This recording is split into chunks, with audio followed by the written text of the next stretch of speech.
welcome back, ladies and gentlemen. And as we said earlier, we're going to be discussing feasts during the ancient Egyptian pharaonic times. And we're glad to be joined by Dr. Bassam Shammaa, prominent Egyptologist, to shed more light on the celebration of those feasts and religious feasts during the ancient Egyptian pharaonic times. Good morning, sir. Good morning to you, my dear. Good morning, morning Mr. Shammaa. And let's first talk about the different feasts during the ancient Egyptian times, especially that they used to have so many occasions, and that was inscripted on the walls and everything on the inscriptions that they left for us as legacy. If you could elaborate on that, please. Language-wise, from the philology way of thinking, from the way of studying scripts and language and words, you are the first civilization to put a word for the word feast. Mm. In hieroglyphs, we have a word which is, the meaning of it is feast. And that is a word which is pronounced heb, like right. that. If you pronounce heb, then you mean feast. But were these feasts religious feasts or just no, general? we're not talking about feasts now. We are talking about the meaning of the word itself. Mm-hmm. You have, for example, the king Her Em Heb, that you call Hormoheb. Mm-hmm. What's the meaning of this name? Her is Horus, the falcon. M, the letter M is in. Mm-hmm. Heb is feast. The falcon is in feast. Mm-hmm. That's the meaning of his name, which means that character-wise, it runs deep inside your heritage and deep inside your veins, the word for celebration and the word for feast. That is from the language point of view. But the types of feasts, going back to your question, is there were religious feasts, there are military feasts, Jotmos III, which we call Thutmose III, carved for us that there were 54 feasts per year during his age. How were those feasts celebrated during that time? Well, if it's military, obviously it's military. But if it's in the temple, then that's high priests and workers and high caliber society, the court, the king, his family. But you and myself, we're not inside the temple. We're always outside the temple because populace and people and citizens don't enter inside the temple. And so you are outside. But the biggest feast ever, and this business of you are adding feasts each and every time you go in history. So in the days of Thutmose III, there were 54. If you jump a little bit some years to the days of Ramses III, for example, Ramses III, which is a few years after Jotmos, you will find that we became 60. You will find in Medinat Habo a script, a text, which is telling you that in the days of Ramses III, we became 60 feasts per year. So you increased the number of your feasts from 54 to 60 in many years from Jotmos to Ramessu, which means that you are a person who likes feasts, you are a person who adds feasts all the time, and look at us still today, we are still creating feasts. We're still asking for a vacation here or vacation there because we celebrated this, we open, I don't know, this was, make a vacation. Now, is all those, when we talk about all the celebrations, were all those feasts vacations? No. We don't have a text that tells us this. There were vacations in ancient Egypt? Of course there were, yes. Oh yes, we have birthday vacations.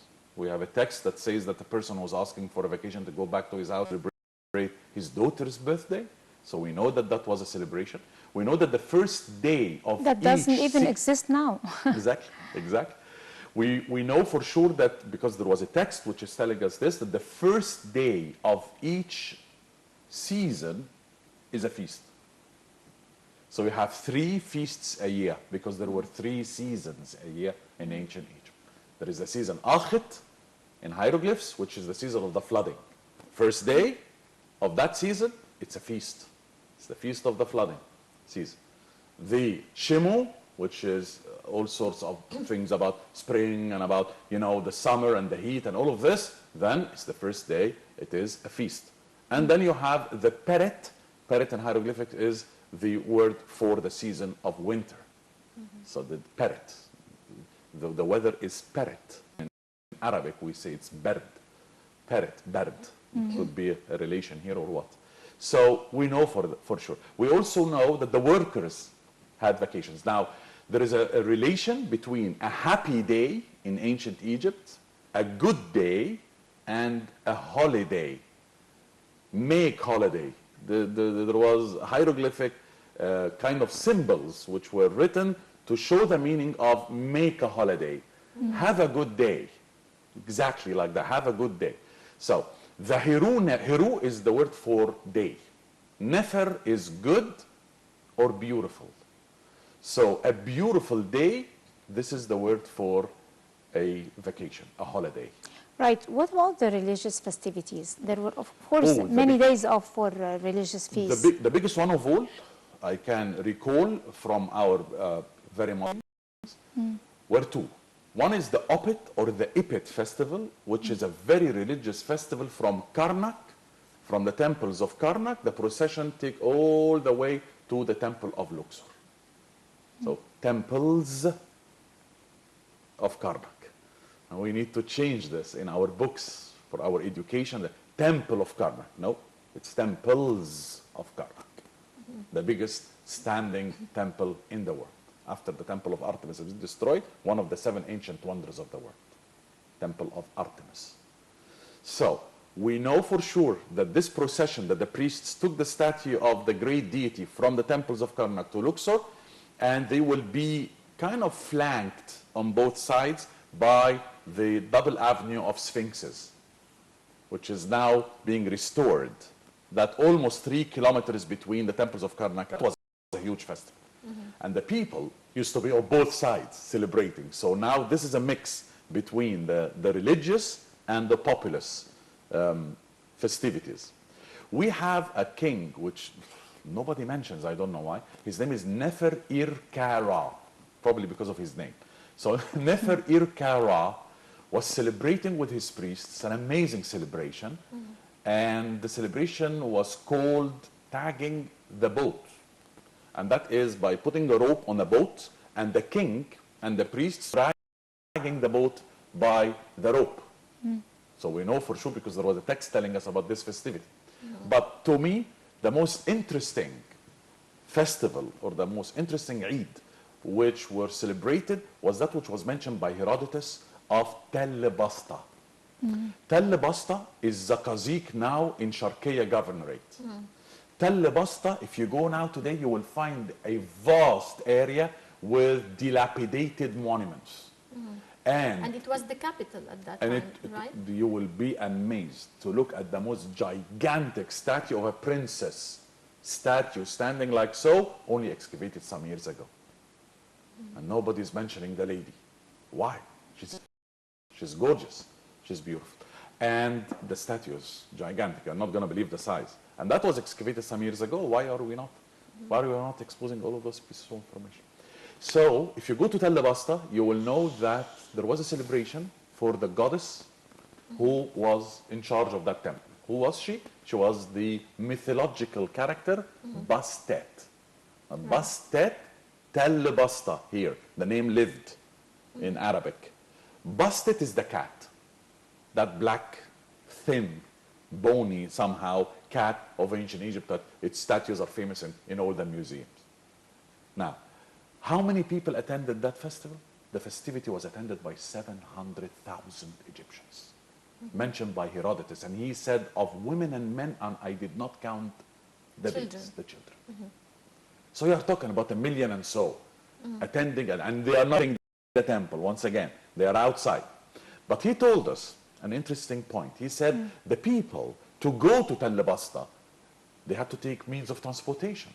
How are you going to go to Zakazik if you live in Memphis or you live in Menf or you live in Giza or whatever? So they decided to go and to use boats.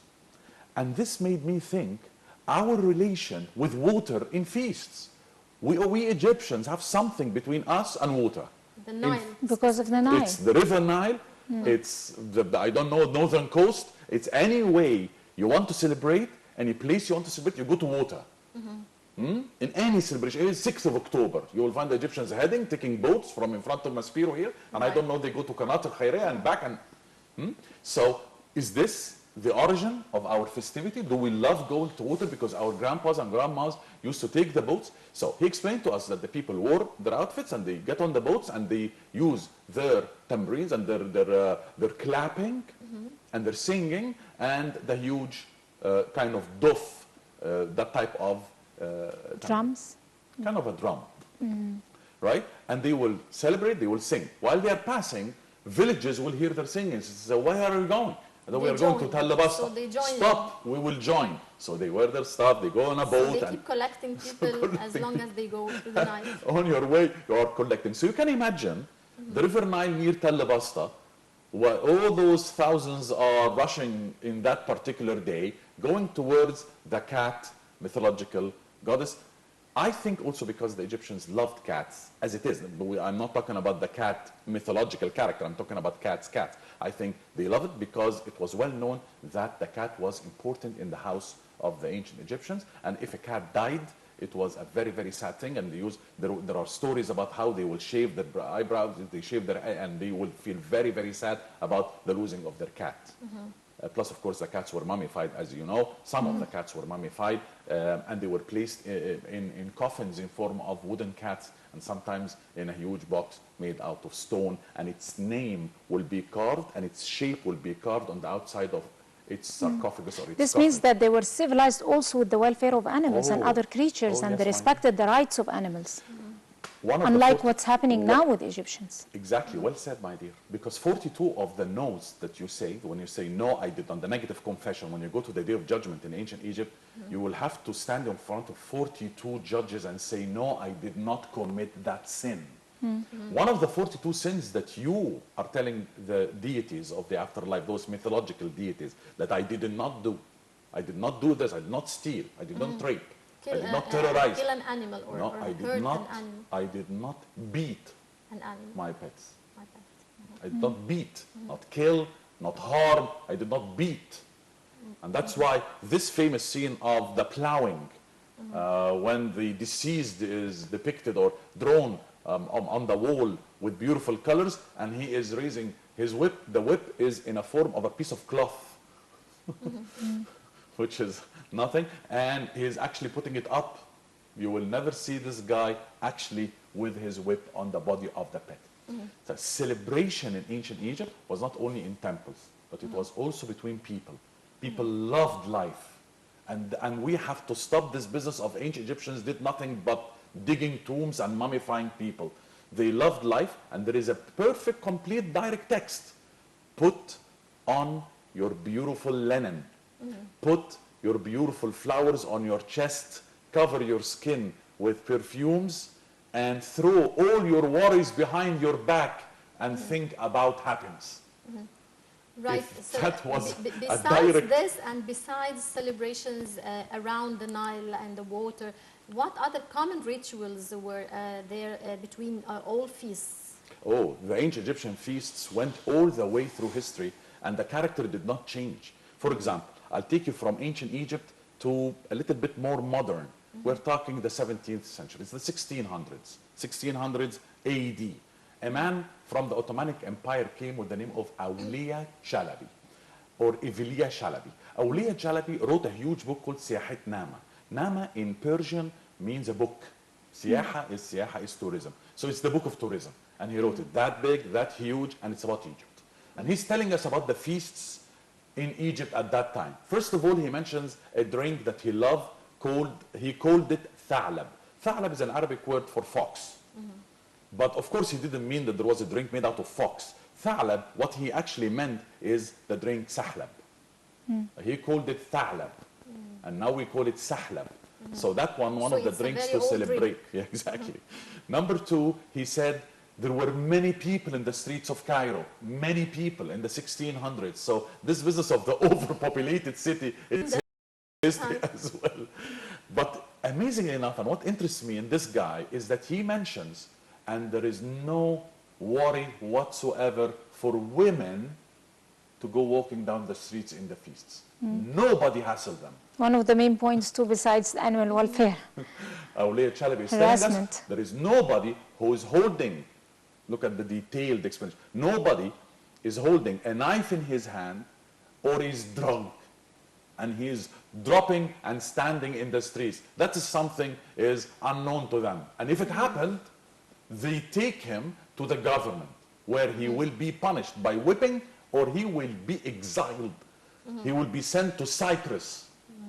So Cyprus they had was the these exile. values just because it was taught to them, or at least this was their nature? They had the values it's by the nature, wisdom, my dear. or it was by law? It's the both, because if you are reading Ptah Hatip, the wise man of ancient Egypt, if you are reading Ani, the wise man of ancient Egypt, when he is telling his son how to lead his life, you will find all sorts of concepts of good, leading, nice.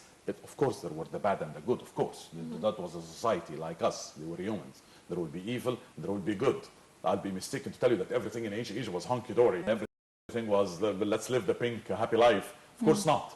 Of course, But there were values. And there will be, of course. Values that are sacred values. You will be amazed to know that Ramesses III Egypt suffered when he made gardens to the people, the king made gardens to the populace. Egypt suffered from harassment.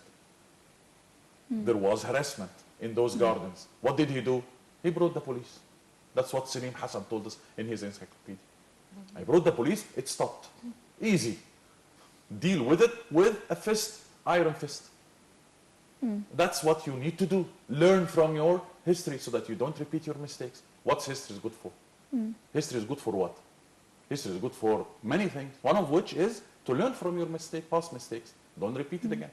So he's telling us also about how there will be merry-go-rounds in the squares. And he mentioned a midan called Qara midan. Qara is a word, an ancient word, which means dark or black. Midan, is a square. So Qara midan was that square near the citadel. And because it was dark and because there was a prison there, the people called it Qara midan, the dark prison, the dark midan. And that is what you say when you tell somebody, I'm going to take you to Qara midan. Qara midan, which is a prison, a dark prison. That is one of the words that lived. That's a term that's still used now. Right. So he told us also about how our young guys, our young fellows, our children were very good looking. He mentions this in the 1600s. Our young guys were very good looking. Now who's talking? A man from the Ottoman Empire. And the Ottoman Empire, the Turkish people are well known of their beauty.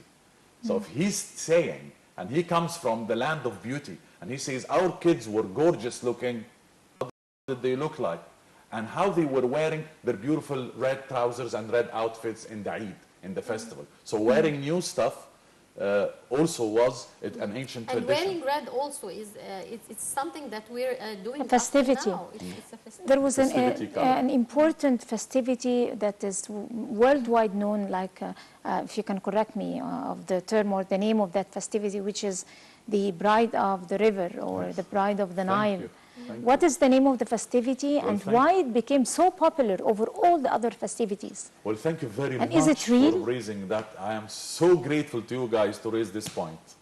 I am the happiest now because it's been a life passion for me to let the people know that this festivity never happened. Never happened.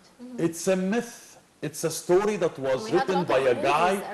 Oh yes, and if you take a look at how this guy took from before him that story, that we call it in Arabic the an'ana, which means from, I heard it from so, I heard it from so. In history, we have to go back in the an'ana a great deal.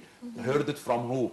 Ibn Abd al-Hakam, the guy who's responsible to make that story very famous, that a young virgin Egyptian girl will be taken by force and the family will be given, I don't know, money, and she will be wearing the beautiful outfits and the beautiful jewelry, and then we'll throw it in the river Nile because she's the bride of Nile. Nile will directly flood and the water will come with its silt and the land will be green and all of that. So it never happened. It's a myth.